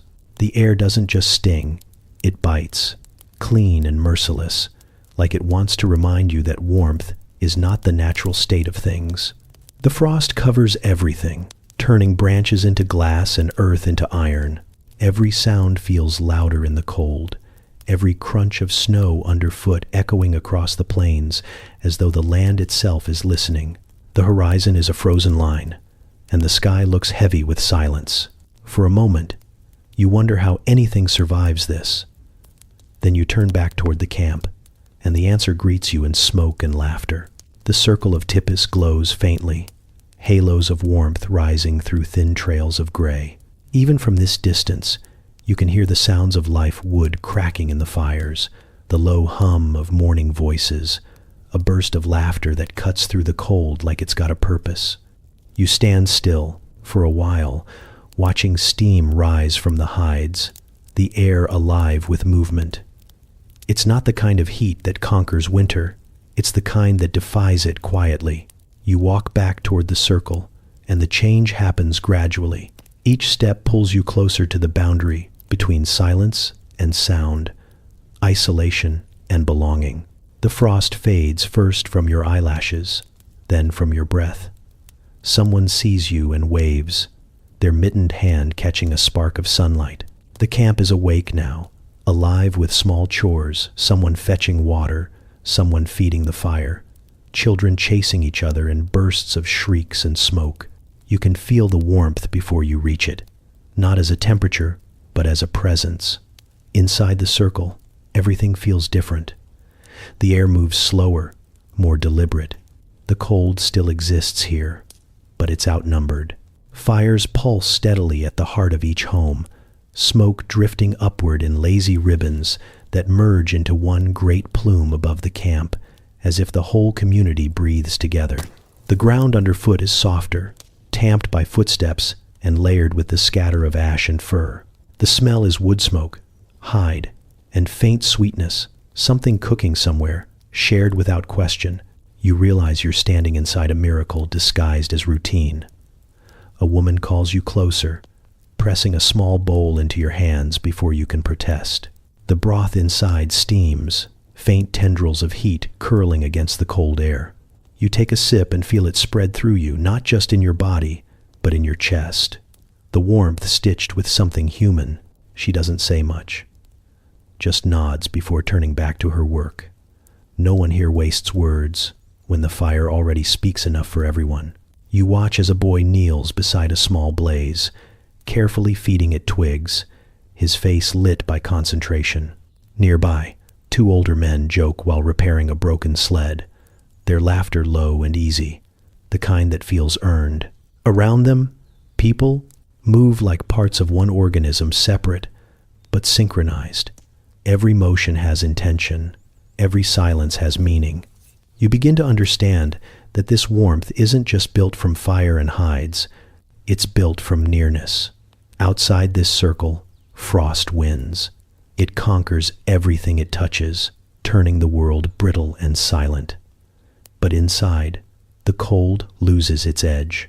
It still presses against the hides, still rattles the air with wind, but it never enters fully. It can't.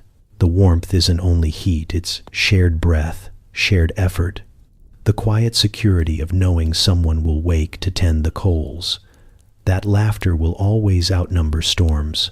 You look around and realize no one seems hurried, even though survival is a daily job. There's no panic here, no fear that the frost might creep in. They've already solved it, not with walls or weapons, but with each other. The teepee walls hold back the cold, yes, but it's the people who keep it out. The woman who gave you the broth passes by again, and this time she smiles. That small, knowing kind of smile that doesn't need translation. Behind her, the fires flicker brighter, and someone starts to hum a tune that carries through the air like a heartbeat. You take another sip and feel the warmth anchor itself inside you, spreading slow and deep. The frost is still out there, gleaming and patient, but it no longer feels threatening. It's just part of the landscape, an outer ring around something indestructible. The real insulation isn't the hides or the fire or even the snow packed around the base of the teepee. It's the laughter echoing in the cold, the way one small light becomes many, and how warmth, when shared, becomes something even the frost can't touch. Sleep comes in waves, not all at once. It pulls you in gently, then lets you rise just enough to remember where you are. The air inside the teepee feels heavy with warmth and wood smoke, every breath a mixture of ash, hide, and something faintly sweet. You lie still on the furs, eyes half open, watching the orange light from the coals dance up the walls. The poles above you form a perfect pattern order, holding chaos at bay. Beyond them, through the smoke hole, the stars lean close, their light cold and distant and impossibly steady. For a second, you think they're moving, just slightly, like they're breathing in time with the fire. Someone shifts near the center, adding another piece of wood to the coals. The sound is soft, a small crack, then a sigh as the flame catches. The glow flickers stronger for a moment. illuminating faces around the space, people cocooned in blankets, curled like commas in a story still being told. You can't tell who's awake and who's dreaming. Everyone looks caught between worlds, half here, half somewhere older. The air hums faintly with their breathing, each exhale threading into the slow rhythm of the teepee's own pulse. You stare up again, tracing the poles that rise like ribs into the night. They converge at the top, framing a perfect circle of sky, and you realize how little separates you from everything above it. The smoke slides past them, graceful and thin, vanishing into the stars. It feels almost deliberate, like the fire is sending up your thoughts for translation. You blink, and one of the stars flickers twice. You tell yourself it's just the smoke shifting, but another does it too, and you can't help but think they're answering. You close your eyes, but the world behind your eyelids feels as bright as the one outside. The heat wraps around you like a living thing, the hides beneath you soft and familiar now. You can feel the faint vibration of life through the ground. People shifting, fire crackling, the wind brushing against the outer walls. Every sound feels woven into something much larger, something circular. You realize that even in rest, the camp doesn't stop moving. It breathes as one, quietly maintaining itself against the long winter night. Your thoughts drift, and images rise uninvited. The frozen river gleaming under the sun, children's laughter echoing through steam and snow. The firekeeper's hands steady in the dark. You see them all as if from above, like the stars themselves are showing you the memory from their point of view. The camp looks small, fragile, glowing faintly against a vast, indifferent plain. Yet the light never flickers, never dims. It just holds.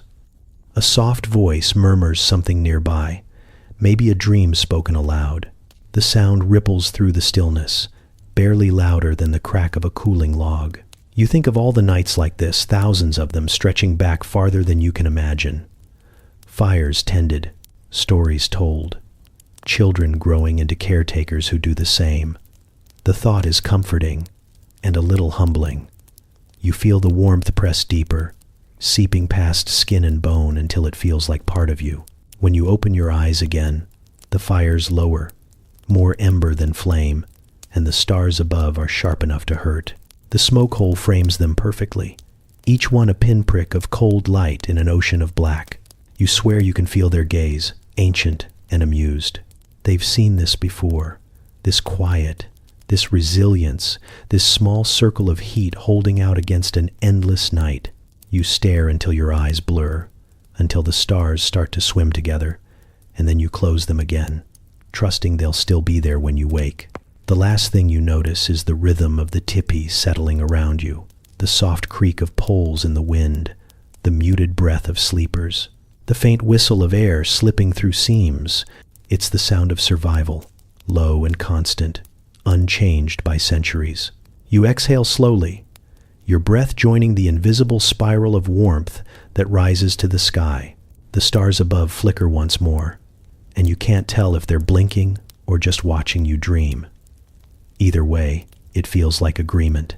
You wake to the sound of dripping. At first, you think it's rain, but the rhythm is too deliberate, slow, steady, each drop landing with the quiet authority of something thawing after a long argument with winter. The teepee walls glisten faintly in the pale light. Tiny beads of water trace paths down the hides, merging, splitting, racing each other toward the ground. You lift your hand and catch one. It's warm. Somehow, impossibly, it's warm. The air smells different this morning. Less of smoke and cold earth, more of wet hide, pine sap, and the faint sweetness of thaw. You sit up, pulling the furs from your shoulders, and the warmth clings to you, the kind that lingers after fire but before sun. The coals still glow at the heart of the tipi, soft and red, their light reflecting off the beads of condensation like 1,000 tiny embers caught midair. Someone stirs beside you, mutters something half asleep about good fire dreams, and rolls over. You crawl closer to the opening and lift the flap. Outside, the world is gold. The snow hasn't melted yet, but it's losing its arrogance. Steam rises from the drifts, curling into the air like ghosts surrendering their hold. The tippets gleam in the new light, every hide slick with dew and catching the sun like skin after a long sleep. The cold isn't gone, but it's softer now, embarrassed, almost, for how loud it had been. A few people are already moving through the camp, slow and easy, wrapped in the kind of quiet satisfaction that only follows endurance. Someone laughs at something you don't catch. Someone else stretches their arms toward the sky, like greeting an old friend who finally came through. You can see the footprints of the night still frozen in the snow, little hollows where people stepped out for firewood or stories, or both. The frost that once bit at the world's edges now melts into tiny rivers, each drop running toward the same purpose, life returning. You step outside barefoot just to feel it. The snow sighs under your feet, firm but forgiving. A faint mist rises from the ground, catching the sunlight in soft ribbons. The air tastes new, sharp, and wet, like biting into an apple straight from the tree. You breathe it in, deeper than you meant to, and it fills your chest with something you can't quite name. Maybe it's pride. Maybe it's relief. Maybe it's both. From somewhere behind you, a voice calls out, a teasing tone, familiar now. "Careful," someone says. "You'll melt too." You laugh, turning to see an older man crouched by his fire, stirring a pot that steams like a small volcano. He grins without looking up. "This is the best part," he says. "When the snow remembers, it's only visiting." You watch the way the steam rises from his pot and the hides above him, blending into the morning light. He's right. There's something holy about the moment when cold gives up. Inside your tipi, the air hums with quiet contentment. Drops continue to fall, slow and rhythmic, like the heartbeat of something larger than you. You realize the heat from the fire isn't the only thing causing it. The people, their breathing, their laughter, their very existence has warmed the air enough to make winter reconsider. That thought stays with you. As the sun climbs higher, the camp comes alive. Children chase puddles as if they've never seen liquid water before, their shouts echoing across the bright snow. A dog shakes off a spray of droplets and sneezes at its own boldness. Every surface shines, the sleds, the poles, the ropes, all touched by the same slow undoing. You catch sight of the snow-packed ring around the base of your tipi, now dripping steadily, each drop falling in rhythm like a drumbeat marking the end of something long and patient. You turn your face upward, eyes closed, feeling the light hit your skin. The warmth is gentle, cautious, as though the sun is testing the world before trusting it again. You stand there for a long time, breathing it in, surrounded by the sound of melting, soft, endless, forgiving. The cold retreats inch by inch, leaving behind a world washed clean and glimmering. You don't move until someone laughs behind you and says, "You'll miss breakfast." You grin, stepping back inside, brushing a few last droplets from the hide as you go. The teepee steams faintly in the light, breathing in warmth, exhaling peace. You glance at the coals one last time and think, the cold tried its best, but it never stood a chance against this. The morning begins with motion, not frantic, not noisy, just deliberate. Practiced movement that makes you realize this isn't improvisation, it's memory in motion.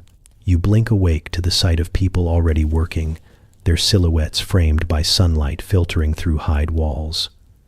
The teepee breathes slower now, as though it knows what's coming.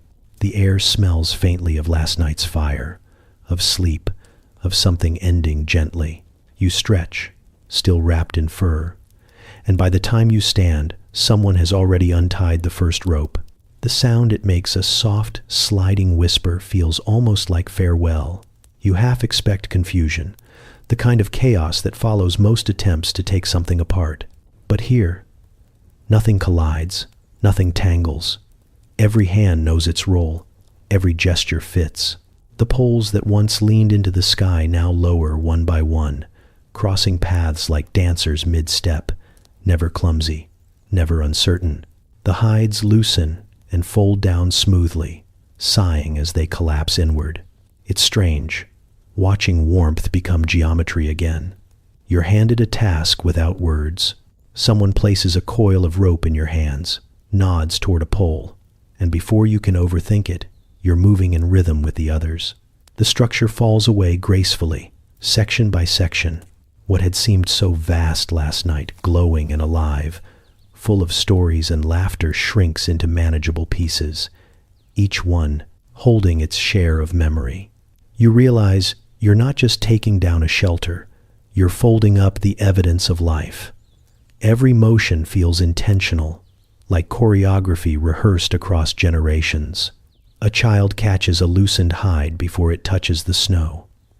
Two women roll it neatly, brushing off the frost with bare hands that don't even flinch at the cold.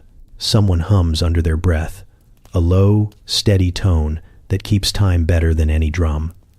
You can tell this isn't work to them, it's ritual, a closing act to a story that doesn't end so much as pause. You step back for a moment to take it in. The once rounded homes have become flat bundles, poles stacked in clean bundles beside them. Smoke still lingers in the air, drifting upward from the last of the fires.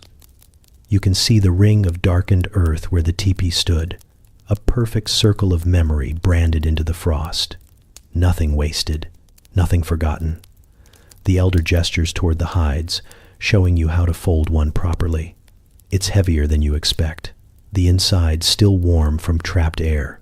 As you work, the texture of it surprises you, soft and worn in places, scarred in others, a map of seasons pressed into its surface. The elder watches your clumsy attempt, then takes over with a smile that's more patient than amused. Always fold with the smoke side in, she says, tucking the last edge. Keeps the stories from leaking out. You nod like you understand, though part of you thinks she might not be joking. When it's done, the camp looks transformed. Where there were once glowing circles of life, there are now only small mounds of snow and ash. The poles lie bundled like ribs, waiting to be reassembled somewhere else. It should feel sad, maybe even empty, but it doesn't. There's too much purpose here for sadness to grow. You realize the warmth you thought belonged to the fires or the hides has already been packed, distributed, carried in the people themselves. Someone calls your name, one of the few words you actually recognize, and tosses you a coil of rope. You sling it over your shoulder, feeling the weight of something that once held an entire home upright. The sun is higher now, turning the snow blinding white. The air is crisp, but you don't feel the cold the same way anymore. You glance around and catch small fragments of familiarity. A child laughing as they balance a pole twice their height, a woman brushing stray embers into the snow, a man tightening a bundle with a knot, so practiced it looks effortless. Soon the sleds are loaded, the dogs restless and eager. The fire pits are covered, the last coals pressed into the earth like promises to return. You look back at the clearing one final time, half expecting the warmth to have vanished with the smoke. But it lingers in the footprints, in the scent of cedar, in the rhythm still beating beneath the frozen ground. When the first sled slides forward, the sound it makes is soft, almost musical, and the whole camp begins to move. The circle dissolves, not broken but simply unfolding. You follow, the cold nipping at your cheeks, the rope heavy in your hands. Behind you, the frost begins reclaiming the earth, erasing traces of fire and laughter, but it's only surface deep. The warmth doesn't need a place to live. It travels with those who remember how to build it again. You start to understand it slowly, the way you learn most things out here, not through explanation, but through repetition, through motion that feels older than words. Warmth, you realize, was never meant to stay still. It moves, just like the people do. Every part of life here is built on that single understanding. You can't own comfort. You can only carry it well. You watch as the camp transitions from morning stillness to motion. The bundles are secured, the sleds lined up, the poles stacked like bones waiting to be reborn somewhere new. The hides are folded so precisely that you can't tell one home from another anymore, each one a compact promise of shelter. The cold nips at the edges of everything, trying to find a way in, but it's no match for the quiet efficiency of those who've learned to make peace with it. You think of what it takes to live like this, to never let roots tangle around your feet, to build knowing you'll soon unbuild, to warm yourself not by permanence, but by rhythm. The teepee wasn't designed for stubbornness. It was designed for grace. The poles come apart with the same ease they came together. The hides roll into bundles that fit perfectly across a travois. You realize it's not simplicity, it's mastery. It's centuries of observation, refinement, and unspoken understanding condensed into a shape that can disappear by sunrise and rise again by sunset. Someone beside you laughs softly, watching your expression.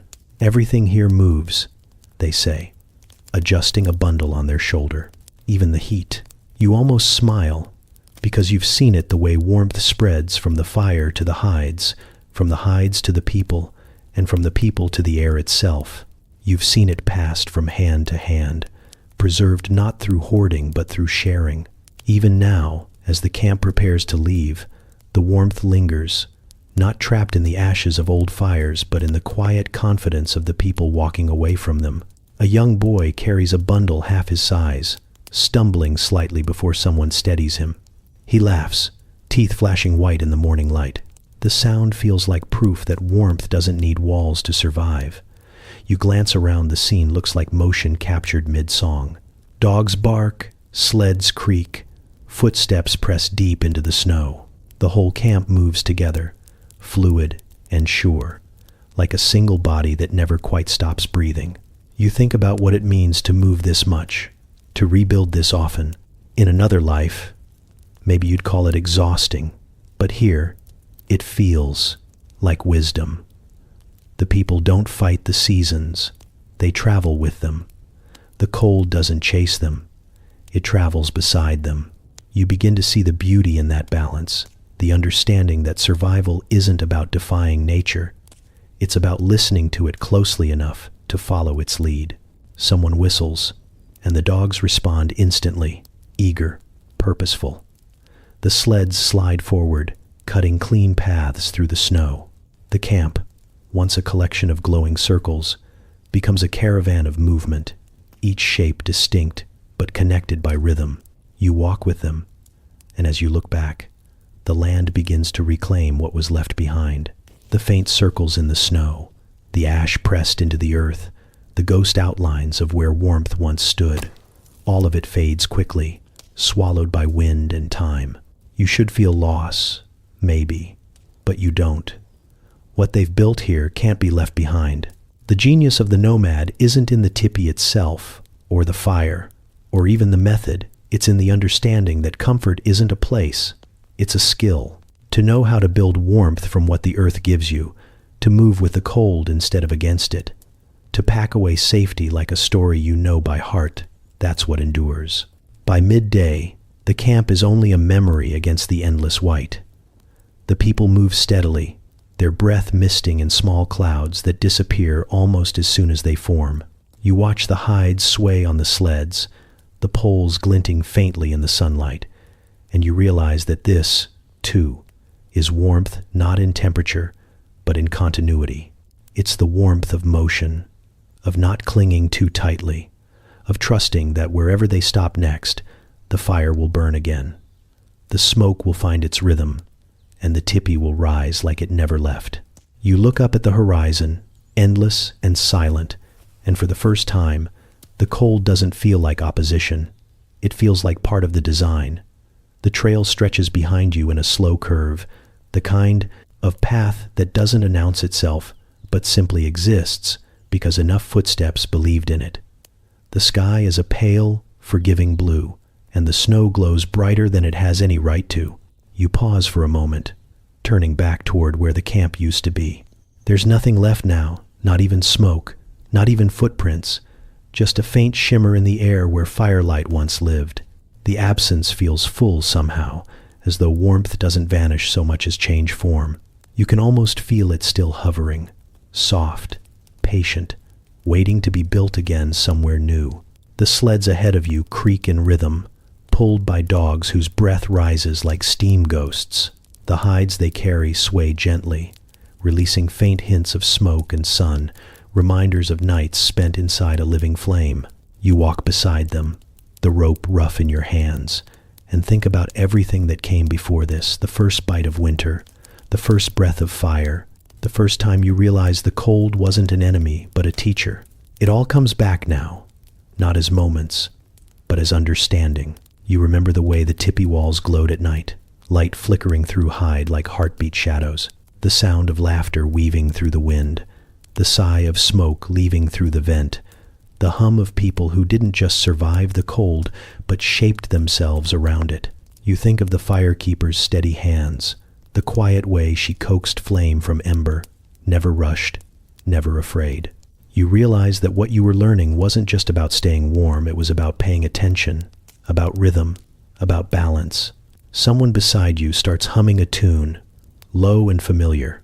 It winds through the group like thread, tying everyone together with invisible knots. You can feel it even when the sound fades, like warmth that lingers after the flame has gone. Every person around you carries a piece of that lesson, the idea that comfort isn't the absence of hardship, but the presence of care. Fire doesn't burn without tending, and neither does life. The wind picks up, brushing snow across your boots, whispering through the poles lashed to the sled. It's cold, but it doesn't sting anymore. You pull your cloak tighter out of habit, not need, and smile to yourself at how quickly the body learns when the mind listens. The elders say the earth teaches if you let it. You used to think they meant the seasons or the hunt. Now you know they meant the small things too, the way warmth rises and breath follows, the way smoke finds its escape, the way hide and bone and fire can hold a soul together. As the group continues, the horizon opens wider, the plains stretching out in every direction, empty and eternal. It should feel lonely, but it doesn't. The warmth you carry isn't a thing you can drop or lose. It's stitched into you now. The memory of glow against hide, of firelight reflected in dark eyes, of voices telling stories that began long before you arrived. It all hums inside you, low and steady. You glance at the person walking nearest to you.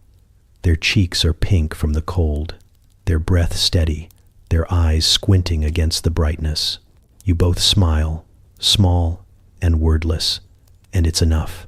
No one here needs to talk about survival anymore. It's understood, it's lived, it's shared.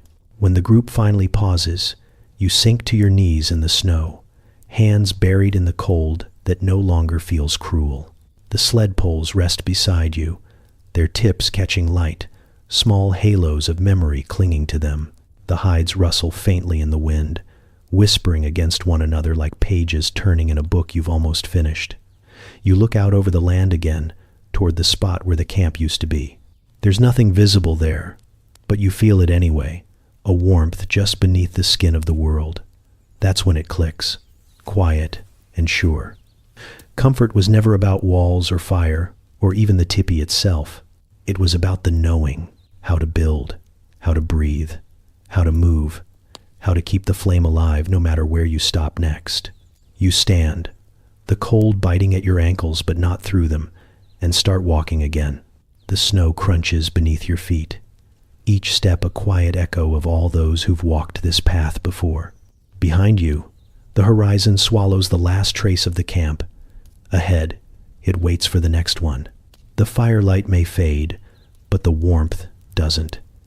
It just changes shape, finding its next breath inside you.